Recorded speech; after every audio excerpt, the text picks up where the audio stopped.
Firefighters are battling those fires across the state. Vacations have been canceled.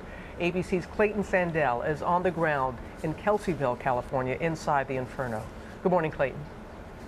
Good morning, Robin. There are nearly 1,500 firefighters on the front lines this morning. They are working around the clock. They've had all days off, all time off canceled. They're working to save the homes that are still standing.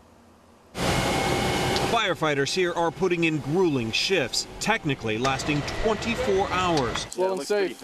But when we met Captain West Day and his crew overnight, they'd been going nonstop for 30+ hours. So there's a house. How many houses Right here? There's what are you two trying right here. Day and his team using fire to burn a protective barrier around those homes, saving them. As the fire turned an entire town into hell on earth, overwhelmed firefighters did what they could.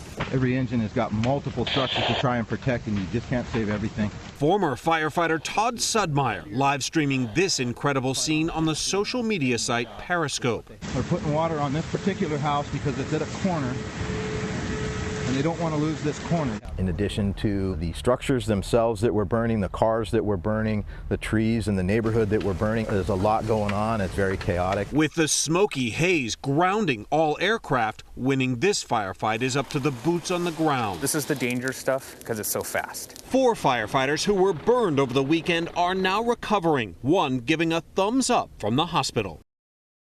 Now, a lot of the firefighters who are working this blaze actually live in these communities, and we've talked to at least 2 firefighters who watched their own homes burn to the ground. George.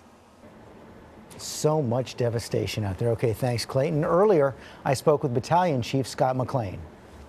Chief McLean, thank you so much for joining us this morning. We know how difficult this is. What's your biggest challenge right now? Biggest challenge, as you can imagine, is the weather. When this fire started, there were 20-mile-per-hour winds behind it, pushing it quite dramatically. What are your fighters facing on those front lines right now? The fire went in so many different directions. We have so many different areas that we need to get in there and take care of. Access is poor in most places, so it takes time to get in these things. Yesterday, for an example, we had an inversion layer holding the cloud, or the smoke, down to almost ground level, so our aircraft couldn't get engaged. However, our ground forces, such as our dozers, our hand crews, our engine crews, were able to make significant progress. And some of your firefighters even losing their own homes. How are they holding up? They're all tired, as you can imagine, especially, yes, as you said, losing some of their own homes. Yes, they understand that. The biggest challenge is the wind. What's your major job right now? Major job is to get a containment on this and provide for the safety and the well-being for the citizens of the communities and surrounding communities. And we know there's at least 1 fatality so far. As you go through the areas that have been hit so hard, any sense of if that death toll is going to climb? Not really.